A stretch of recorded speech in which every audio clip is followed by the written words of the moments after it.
Welcome back to the channel, everybody. I am Mick Alphanim. So we're going to jump right into it today. Yesterday, we had a little bit of fun. I was a little bit, you were a little bit intense, not me. You were a little bit intense. You played some football and you were talking all this warrior talk yesterday. But anyway, we're going to get right into the article today. This is on u.today. And this is an article about the SEC resolution likely to come in 2023. I know you heard a lot of my peers talking about this. But I'm going to add something to this, okay? You did read the Ripple document, right? That they released recently. This is why it's good to do your own research. You did read the Ripple document that they released recently, and I told you to read it, where they said it's going to take 4 years for them to finish setting up the infrastructure for all of these financial institutions. Ripple said it themselves in their own document. I put the screenshots up in the video, and then I told everyone that you could download the documents from ripple.com. They themselves, and they said it twice in 2 different documents. I think one was a regular published article, and then one was a PDF. They released a bunch of PDFs the last few months. 4 years. So it taking another year for the SEC case to be resolved, that means nothing to me at all. It doesn't shake the boat at all. This is inconsequential. If it's going to take 4 years for that big money to start flowing in, 4 years that Ripple is saying before everything could be completely up and running and that big money starts to flow in and the liquidity can be used to its fullness, then what are people worried about? What's the shakeout? Where's the shakeout? Not for anybody that actually knows what they hold and read what Ripple had to say. 4 years, they're talking about that it could be resolved next year. That's actually a great thing, in my opinion. That's pretty good. So let them continue to fight the battle. Give people a little bit more time. If you want to accumulate a little bit more, if you don't feel like you had a healthy enough serving, that's how I look at it. And so look, if they were to say, I think it's more logical. Let's say that, and this is obviously very, what I'm going to say is very, exaggerated, but it's to make a point, right? So let's just say we exaggerate and, they were to say it was just going to take 5 years, right? Then I would be worried. Let's say Ripple, let's take it another way. Let's say Ripple said that they would be done setting up infrastructures and ready to roll everything out. The liquidity is going to be of XRP is going to be utilized in full within 1 year. And then the SEC case, it was announced that the SEC case would take 2 years for it to complete. Then I would be upset because then I would say, oh man, they're going to be holding us back from the real money. The real money never came when it came to XRP. You had a couple of retail parabolic runs. Sure, that was cute. But that's not the big, massive parabolic run we're talking about when we're talking about generational wealth. No, but that's what Ripple is talking about. We'll be up and running and we'll get a start. That money flood will start to come in 4 years, right? So if the SEC case doesn't hinder that, what's the problem? I don't get that. There's no problem. I mean, I guess it's just 1 year. That's it. That's nothing. That's nothing. Listen, life is risky, okay? So I understand. You never know if you're even going to wake up the next day. I take that into account as well, but I have a certain energy that I keep. I'm not telling you to think that way. I'm not telling you what to do. I'm just sharing my humble opinion as a researcher, okay? 1 year is nothing to me, but I understand you have to live every day like it's your last. You never know who's going to be around the next year. You don't know what the financial and economic conditions are going to be next year, tomorrow, the next week. I understand all of that. But that's not backing me down from the mission, right? So let's just read a little bit here, okay? It says, Ripple is pushing hard to resolve the case ASAP. It says, thanking all those who have been watching the development of the case, Alderati stated that both Ripple and the court are working hard, so he expects that the resolution will be achieved in 2023. That's a great thing, in my opinion. Like, I'm satisfied with that. It says, however, the SEC is trying hard to delay the day the legal case will come to an end. Of course they are. They are the ultimate brakes. It's just slowing things down. It's not stopping it. They've been losing the entire time. But this is what they're supposed to do. They are a rabid dog biting everyone, attacking everyone at the order of the legacy system, in my humble opinion. There's no other way to explain this. Just my humble opinion. Okay, let's continue on. It says, in the thread, he stated that with each days of the case, the SEC is hurting US-based crypto investors. Yes, listen, the aspect that they injure is not necessarily the setting up of infrastructures. And like I said, 4 years for that big money to start flowing. 4 years. This is what Ripple said. Bank of International Settlement said 5 years, okay? And if you're waiting on those corridors and you're going to be a long-term holder of XRP, then understand that there is a flood of money that's going to come, and then there is the tsunami. There's a difference. There's a big difference, and that's based upon the flood of money coming from the large business institutions, right? Then the money that's going to be coming in from the commercial banks, and then central bank money. That's completely different when we're talking interbank payments, okay? So there's different levels of the flood that's going to be coming.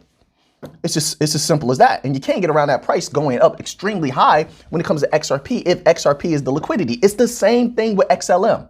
Same thing. But sure, a lot of people are going to be shaken out. That's just the nature of the business. The business is cold-hearted, vicious. Like I said, if this shakes you up, you better not be in the stock market. With big money plays, we're talking about big money, better not be in the stock market with some of those long holes. You better not. You get chewed up, all right? The world is a vicious place.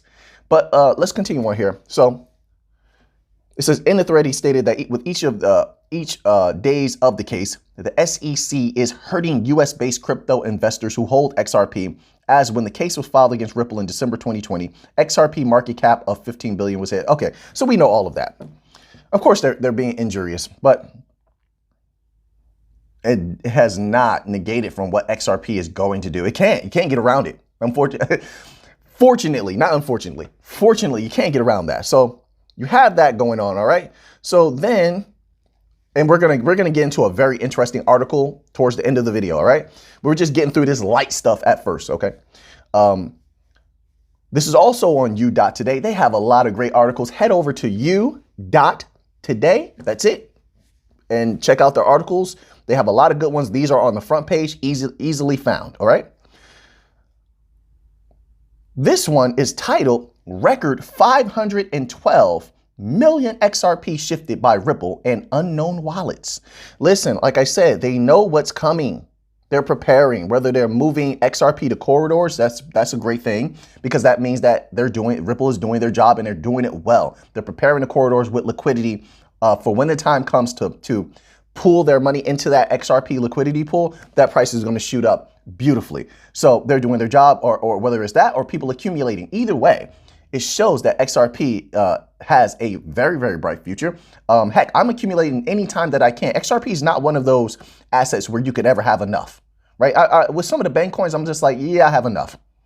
I have more than enough, and I'm well diversified. I hold all the banking coins. I haven't sold any, none. But then again, I'm here for the long haul, and I actually believe in the projects, whether it's Algo, XLM, HBAR. I haven't sold any. Those are staying with me. All right. I'm here to the end. But XRP is not one that I say to myself where, yeah, I have enough. No. Knowing what it can do. No, I get a little bit every time. Every chance I get a little bit. And I have a healthy serving, by the way. I have a healthy serving, but with XRP is one of those projects where it's a once in a lifetime thing. You want to over prepare. All right. So that's what I'm doing. I'm over preparing with XRP. I did the same thing with XLM. I over prepared with XLM. Oh, trust me on this. Because I know what they can do. Now, there's no guarantees, of course, but the potentiality of them, and based upon the research, which you have done, we've done a lot of reading on this channel. We know what they can do.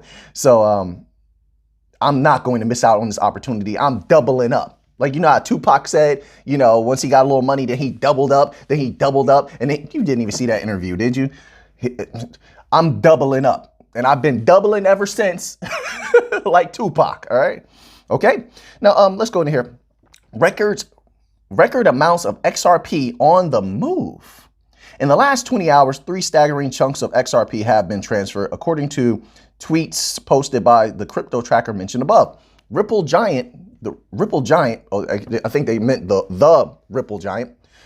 The Ripple Giant moved 50 million XRP, the smallest lump of these 3, to its reserve wallet RL18VN, often used for transferring crypto beyond the company to charities, exchanges, and financial institutions. Let me tell you something. 100% is going to a financial institution, in my humble opinion. But let's continue to read on. They're preparing the corridors. They're preparing the institutions, the entry-level institutions, for when they prepare to flip that switch, and they can enter their money into the liquidity pool. Why do I say entry level? Because we're going to take much larger portions of XRP to go to the larger institutions, commercial banks, central banks and such. If Ripple is going to be working with them, trust me, you're going to see massive amounts of XRP on the move. Either that, or what you're going to see is a huge spike in price, making one XRP extremely valuable. If you get what I'm saying, I know you've seen a lot of my peers' videos where they explain the particulars of that happening, where it would be wiser to have one XRP at a very high price than to have to utilize thousands of XRP for transactions. That's not wise. Then especially you have to take the XRP out of retail's hands. You have to. So the only way to do that is either to offer staking to retail holders, or to price them out by raising that price up so high that the 10 XRP requirement literally keeps people out of being able to own XRP, which is a genius thing that they put in there. And that lends to the stability, but the stability can only come if XRP goes to a higher price. That's one of the possibilities, all right? It says the other two chunks of Ripple affiliated tokens contain 226 million and 235 million XRP. The total equivalent of the shifted XRP amount comprises roughly $370 million. Now, let's go on to a document here that's very interesting. Now, I want to read this document here. It's on finbold.com. Okay, head over there and check this out. It's on their front page. It's titled, Swift Head of Innovation, CBDCs could be a major force in the near future. Everyone is starting to come to grips with this. Now, when you're talking about Swift, it's a very interesting thing. If they choose to congeal with stablecoins and utilize stablecoins, and Swift has talked about that in the recent months. Let me tell you something. If Swift decides to utilize stablecoins, they're going to need a massive amount of liquidity. Who can step in there? Ripple can step in. Oh, that would make the XRP price explode, because they can provide the liquidity right now. I'm talking about right now. Algorand can provide liquidity. Don't you forget XLM can provide liquidity if Stellar is wise, right? They would look into something like that. So these are the liquidity tokens that can do it right now. And create massive liquidity pools, same as XRP. They can do the same thing. But Ripple has great relationships with these particular entities. Don't get me wrong, there's friendly jousting and competition here and there, and friendly things, but it's nothing major, because this is business. It's about making money. All right? There are no enemies, there are no friends. It's simply, hey, can we make money together or not? Or I'm going somewhere else to make money. Simple as that. But the liquidity they would need if they actually utilize stablecoins, and that's the thing. I keep telling everybody, remember that. When you hear stablecoins, know it's great for the bank coin holders. So you have MoneyGram that's going to need massive liquidity. What does it do to the price of XLM when they need that liquidity, right? Now, don't get me wrong. Companies can fumble the ball. But you have a liquidity provider right there. Stellar says on its own website that XLM can be used to provide liquidity for otherwise illiquid assets. I only use that to draw a sort of a parallel with XRP and Swift. Now, Swift, let me tell you something. Swift definitely understands what Ripple can do. Ripple, if they wanted to, they could replace the entirety of the Swift system, and the world seems ready for that, okay? They could. Mark my words, read the white papers, read the institutions that they're dealing with. Look how many they have signed up in only 10 years. Only 10 years is 10 years is nothing. 10 years is nothing. To replace a new the entirety of a financial system, that's nothing. And they've done a tremendous job. So Swift knows the capabilities of Ripple. So now I think the idea is, hey, we may have to work with these individuals, or not, hey, we may have to work with them, as we're going to. Actually, I have a PDF I need to go over right now. That was just released. And I'm going to go over that in the members only section. Don't forget to check out that Algorand video that I also have in the members only section. I'll cover some stuff in there that's very interesting. But I think they're coming to grips with the fact that you can't get around the bank coins, the crypto bank coins, the liquidity providers, the banking rails. There's nothing that can beat them right now as far as advanced technology. And so they're going to have to work with them to some capacity. So if they decide to go with Ripple, which I think that would be the wisest thing for Swift, since Ripple, instead of going against Ripple and Ripple being a Swift competitor or a replacement for Swift, and they have said that in the past. I know that has lightened up now. That's only because they have gotten better relationships with the people at Swift, all right? But it doesn't change the nature of that particular aspect of Ripple. Now, with that being said, instead of going against them, they could work together. They make more money working together, and Swift will survive longer because, mark my words, there's other competitors on the horizon. You do know that a lot of institutions want XLM to replace Swift. You have IBM that wanted XLM to replace Swift. You have Lightnet that want XLM to replace Swift. So Swift has more competitors out there, and they could all take a huge chunk of Swift's business, by the way. So if Swift wants to survive, this is not a joke. If Swift wants to survive, it's going to have to make a move. I would say congeal with one of them. Either you congeal with XLM, Stellar, or congeal with Ripple. Take one of them over. Like, bring them into the fold. I don't mean take them over outright, but I mean bring them into the fold enough where they're pretty much just a part of you. That's what I would do.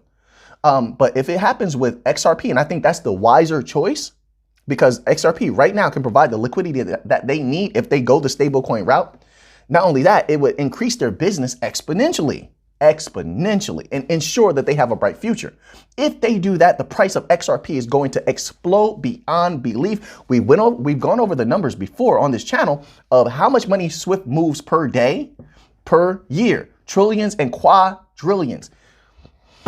Do I have to say what it would do to that price of XRP? My goodness. Muy linda, mi gente. That price would raise it though.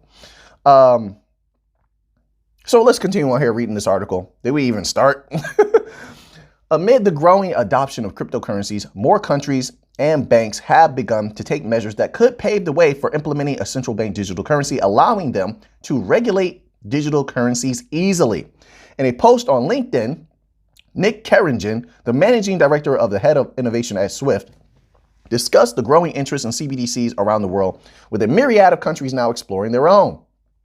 Meanwhile, central banks around the globe have also increased their efforts to develop CBDCs, in part to improve the efficiency of current payment systems and to address the challenges presented by cryptocurrencies.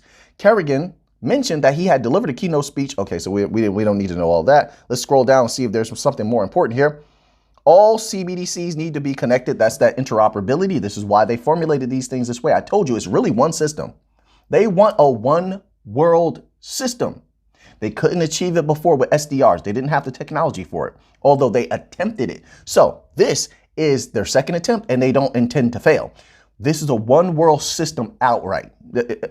And I say that because it doesn't only encompass the financial system. A lot of people think that way. No, it's not just the financial system, although that's the aspect that's going to make us a lot of money. No guarantees, not financial advice. I'm not a financial advisor, but it encompasses much more than that, because you're talking about payroll. That's a part of the financial system. You're talking about traceability, but traceability is not. They've been setting up where they can trace everything with blockchain.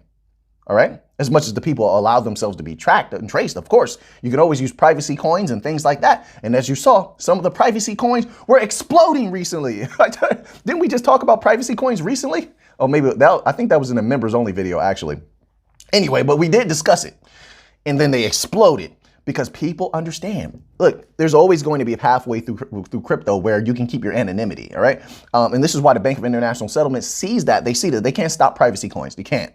And those innovations when it comes to privacy coins are only going to continue and expand into the future and advance, okay? So the Bank of International Settlements is like, hey, listen, we don't need to compete with them. Let's offer public retail CBDCs, a public digital cash that we can offer, all right, where at least they're still within our system. They want to keep you within the system because now you have options. You don't really have to stay within that system. Let's continue on here. So they're covering a bevy of things here. It says, following a number of successful pilots last year, Swift is continuing to investigate its potential role in the space. Its studies are intended to illustrate how our platform might facilitate the interconnection of CBDC and real-time gross settlement networks. as well as the smooth coordination of CBDC cross-border transactions, like I said. So you already have Ripple out there working with so many banks and financial institutions on cross-border remittances, and they're going to be doing well. They have run tests, and they've done great with the tests that they have run. You have Stellar out there also doing the same thing, but just at a different, to a different demographic, of course. Same corridors, some of the similar corridors, but different demographic. They're targeting different aspects. Stellar and XLM and XRP are not competitors. They are partners in every facet of the word. If you look at how they're operating and how everything's going, by the way, don't forget there's enough money to go around. All of these bank coins are going to win, in my opinion. But we'll see, no guarantees. But also, you have Stellar, XLM out there trying to replace Swift. So how is it that Swift intends to take all of these, to offer these particular services to all of these financial institutions and banks that are already privy to, and a lot of them already working with either XRP or XLM or Algorand? In my humble opinion, we'll see what happens. They are going to have to work with one of these bank coins, in my humble opinion. Maybe they have some other alternative. There's always the possibility, the unknown variable of an alternative to these things that come from the legacy system. But as of right now, I haven't seen anything that's viable. So we'll see. But this is very interesting that Swift is coming out now talking about these things. It shows you their intention and where everything is going, that we put the pressure on them. And that while before they weren't considering these things last year, they were very bearish in the last few years. Then late last year, they start becoming very bullish on these particular happening CBDCs. All right. So because I think they can see what's coming, and it's inevitable. Didn't I tell you that? So you see everyone bending their knee to the kings of crypto, the bank coins, right? The CBDC bank rails, which is what? XRP, XLM, Algorand, HBAR, and Cello. It says the head of innovation indicated Swift is working on simplifying the way that tokenized assets are processed post-trade, as it may be challenging to complete this stage of a tokenized transaction since security participants must negotiate through a plethora of various technologies, platforms. See? Let me finish that sentence. Regulatory frameworks and payment kinds. Swift is, they're still in denial a bit. By that statement, you can see it, because Ripple has already solved all of that. Interoperability means that XRP flows smooth into XLM like that. I mean, I'm talking about it moves fast. XLM flows smooth into XRP. XRP flows smooth into Algo. All right. And do we even need to talk about HBAR? Silky smooth. HBAR is so, HBAR is going in. I told you. Have you been keeping up with HBAR? Now, I haven't covered HBAR a lot on this channel. Sometimes I don't cover certain coins to give myself a break from the news. You know, it can get boring to me. That's why right now, like XRP has a lot going on. It's very interesting. So we've always covered all the bank coins on the channel. But like a lot of my peers, some of my peers do a great job covering HBAR. So I'm just like, well, people can get the news from them. They do a great job, and it'll give me a break. I don't have to talk about HBAR. XLM, same thing. Some of my peers are doing great videos on XLM. They're doing a superb job. And I get to take a little break from that. You know, it's get a little boring and cover something interesting. And I keep the stuff in a cycle, so to speak, so that I can continue to be interested in making videos for the channel. I have to have some fun. So anyway, but have you been keeping up with HBAR is what I was originally saying. They've been doing massive things. And I mean, look below the surface. Don't just look at the superficial. Remember, one of the things that we originally do on this channel is to look at the partnerships that were behind the scenes. So who was working with HBAR before? With Hedera. Did you get an update from FIS recently? Did you? You didn't get you didn't get an update on FIS with all those banks that works and sits on the board of Hedera? Oh, okay. Did you get an update from Visa? I think Hedera was doing some things with Visa. FIS is connected to Visa. Did you get an update from Visa? Did you read any of their newer PDFs? Interesting. Did you get an update? Remember, Hedera is also working with IBM. Did you get an update from IBM? Maybe IBM didn't put out anything, did they? See, I'm trying to encourage you to do your own research. You got to know these things. But Hedera in particular, in the future, I expect that HBAR price to explode. faster than others, by the way, faster because of what they stand to do. Google, did you read the articles that they put out earlier this year on HBAR about how Google is saying that they're going in 100% on the promotion of blockchain technologies, all right, and cryptocurrencies. Now, Google is on the Hedera Governing Council.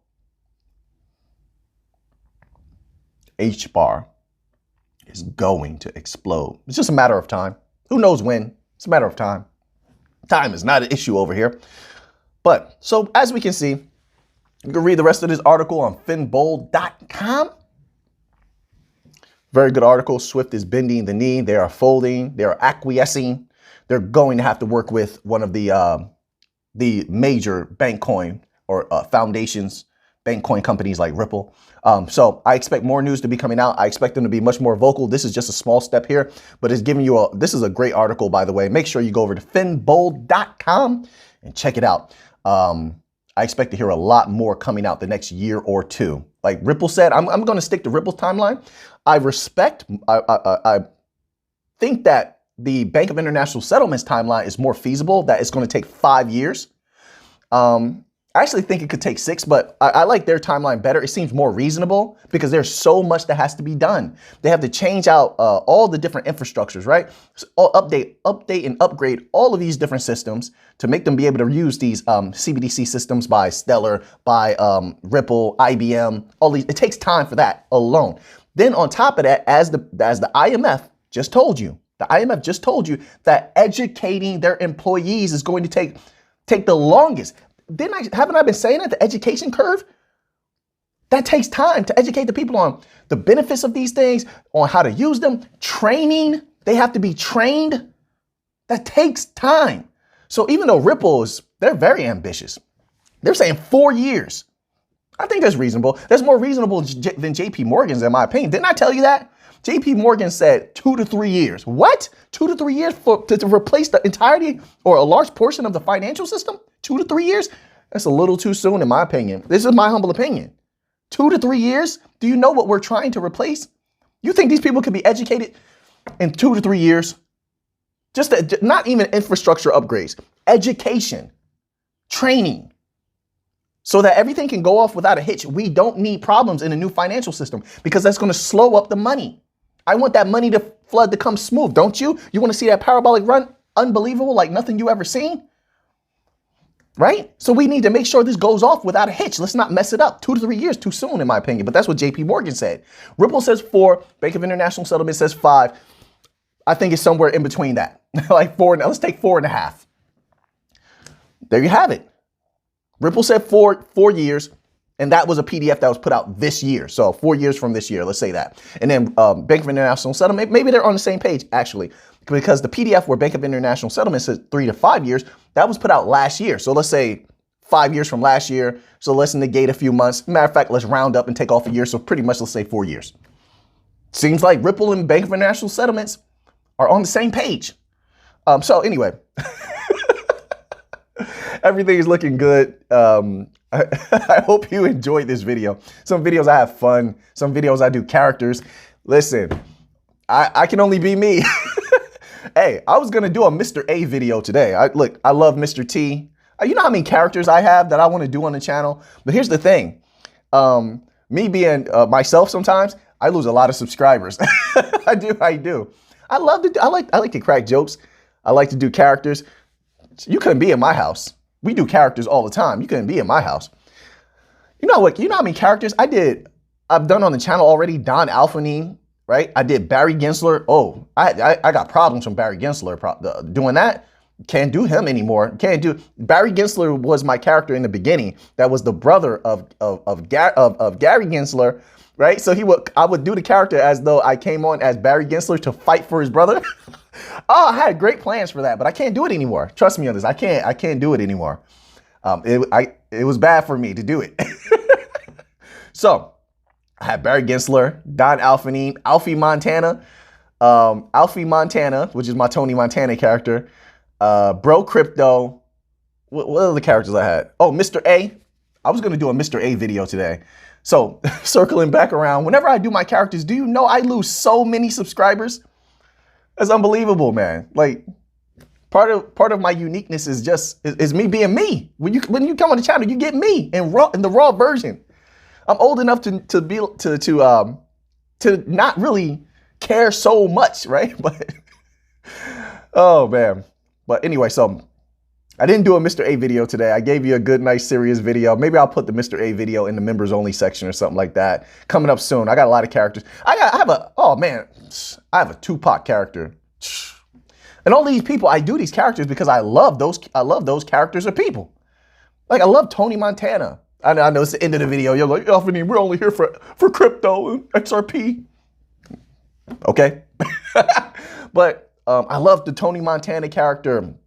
I thought Gary Gensler was interesting. That's why I made a character from his brother. I'm like, this guy is interesting. Bro Crypto, I always liked those. I always thought it was fun to watch like those Valley Surfer dudes. Like, bro, I thought that was cool. And it's something you don't see anymore. Like these, so I came up with the Bro Crypto character. I have a lot of characters actually. And then of course, Mr. T. Listen, I love Mr. T in the Rocky movies. I remember seeing Mr. T on the A-Team. My grandmother used to have the TV on. She would watch Murder, She Wrote, A-Team all the time. And, so the TV, she wouldn't even be like not watching the TV. The TV would just be on. It would just be on. And so I would walk past, I would watch A-Team with Mr. T. Mr. T, I pity the fool. I love Mr. T. And then Mr. T would be on the cartoons sometimes and he would teach you stuff. Hey, brush your teeth, take your vitamins. So I love that. So I always wanted to do a Mr. T character. That's where Mr. A came from, all right? So I have a lot of characters I like to do. I do what I want. That's the point I'm at in my life. Have a good time. So anyway, guys, what are you guys holding me up? Telling me stories about who you are in your life? What? We're here for crypto. What's wrong with these people? Anyway, man, listen, let me tell you something. Love you all out there. That's not a joke. Love you all out there. I appreciate you being here and showing me I'm not alone in all of this. I greatly, greatly appreciate you. Thank you so much from the bottom of my heart for being here. So until next time, let's get to the money.